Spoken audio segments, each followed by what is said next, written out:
Well, I'm Father Ralph Goman.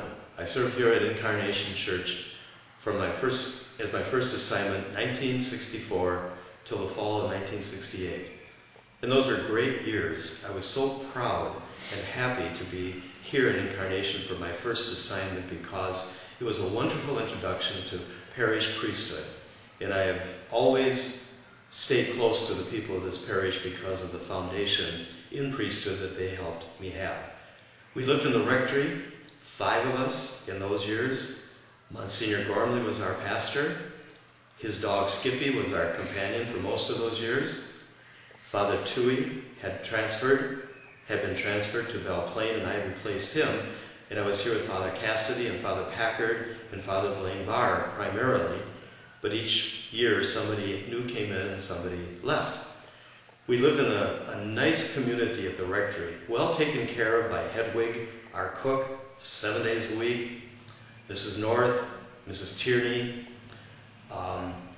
Mrs. Hannah took her place 1 day a week, and otherwise we were well fed, especially on Fridays when Hedwig felt sorry for us not being able to eat meat in those years. So she always baked bread and biscuits and cinnamon rolls, and that's where I gained weight, which I've never lost. I was here during the time when we changed in the liturgy from the Latin liturgy as an option to the English. In those years we had to petition the bishop to celebrate Mass in English if we wished. And so we did. Each one of us priests did that. And we, at the same time, were revising the sanctuary of the church to reflect the changes, the more active participation that was encouraged by the Vatican Council. Primarily that meant changing the language of the liturgy to our native language and also facing the congregation so there was an invitation, a very visible invitation for people to share in the great prayer of the Mass. And so we had, especially Father Cassidy and Father Packard, put excellent detailed work into designing the temporary altar, as we called it in those years, but it's permanent, it's still there.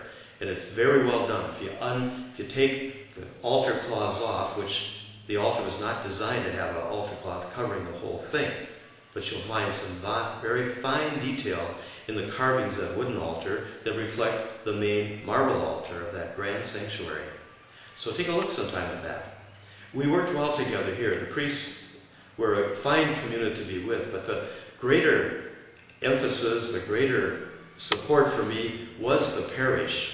It was wonderful to stand on the steps of the church in good weather on Sundays and see people coming by foot as families, dressed up, hats on the ladies, dresses, kids scrubbed and clean, guys with ties and shirts, and just pouring out of the homes, filling the sidewalks for each of the 11 Masses we had on Sunday here and at St. Leonard, which we took care of in those years. It was a great experience for me. Unfortunately, a lot of my classmates did not have that same experience of a supportive community and a supportive rectory, but I was so privileged to have that here.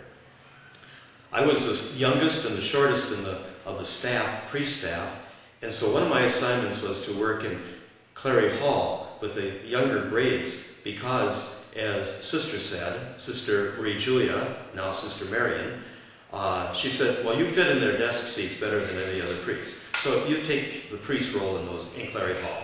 And so I was privileged to do that. And had some wonderful times with the kids and the teachers, the sisters especially, who were there. I also had the responsibility of the youth club, as it was in those days. And that meant mostly Friday evenings, open gym, and the game room in the lower level of Moynihan Hall, where the cafeteria is, I think, now.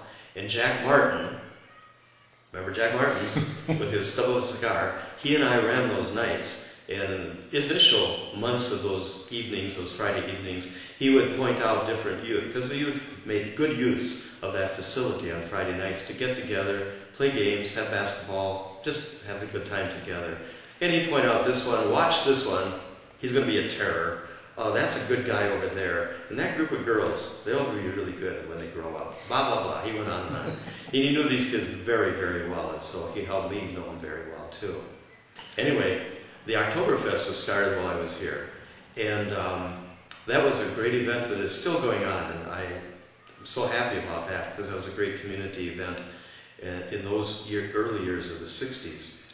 I also was a little bit of a part of the youth summer plays that Father Cassidy and Father Packard and some other adult volunteers did so well.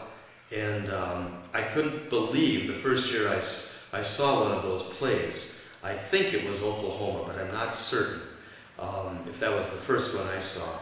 But they were extremely wonderful, impressive productions. And it involved about 400 youth in the summer designing sets and painting, selling tickets, publicity, costume making, as well as learning the staging, the lighting, the curtains, as well as the actors and the musicians. It was just a phenomenal youth program that marked Incarnation as a leader of South Minneapolis Catholic youth for those summers. So it was a wonderful experience to be here. And through the years, I've come back here with relish because until I became pastor at St. John the Evangelist in Hopkins, from which I just retired recently, until I went there, I always had it in my will that I was going to be buried from Incarnation. What more glorious, spectacular place of worship could I find, except St. John the Evangelist? So now my will has been changed, but I'm so glad to be back here periodically, especially for this 100th year anniversary. It's just a treasure and a treat to come back here even for funerals and for weddings, and just to come back and gaze at the beauty of this church, one of the spectacular places of worship in the Twin Cities, certainly. Close right up there to the Basilica and the Cathedral, and some other places of worship that Masquerade designed and built. I retired in June last year, 2008, after 44 years of priesthood and a few assignments in that process. I'm 71 now, so it was time to retire and do ministry in a different way. One of the things I was eager to look into was doing some volunteer work. And as I looked around at so many, many options that I was interested in, the one I really zeroed in on is right here at Incarnation.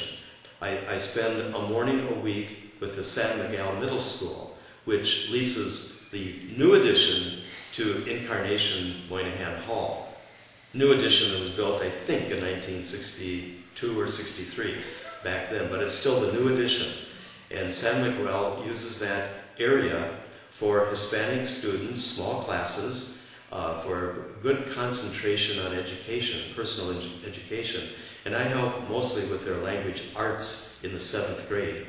But I also serve as counselor one-to-one for youth that want to meet to talk over anything they wish in confidence, they know that, and also for reconciliation, which is somewhat of a regular celebration for some of the youth.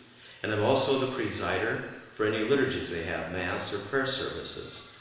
And otherwise I'm in the 7th grade doing the language art exercises with the students. And it's a real opportunity for me because I've always worked well with young people, and it's a privilege to have a contribution to these young men and women who are struggling in a lot of ways to find their place, being recently from Mexico, in the language and the culture, and keeping up with the grades so that they can go on to good education at De La Salle, Holy Angels, Cristo Rey, but all of them go on to high school, and that's an achievement at San Miguel.